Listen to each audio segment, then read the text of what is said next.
अस्सलामुअलैकुम। और जनाब, वैसे तो मैं बहुत सिलेक्टेड लोगों की जो है वो वीडियो कंटेंट जो है जो फ़नी टाइप का होते हैं वो मैं देखता हूँ।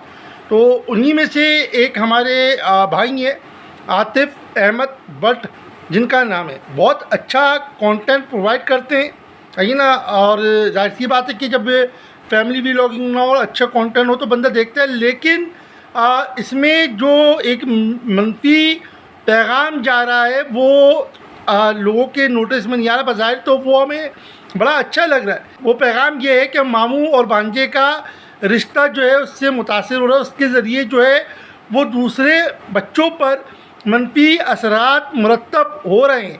तो मेरे आतिफ़ अहमद भट्ट भाई से गुजारिश है कि आप जो है माशाल्लाह अच्छे कंटेंट बनाते हैं, तो इस टॉपिक से ज़रा हट जाएँ आप, क्योंकि मामू भांजे का रिश्ता ऐसा रिश्ता होता है कि जो बड़ा प्यारा रिश्ता होता है। जज़ाकल्लाह, अल्लाह हाफ़िज़।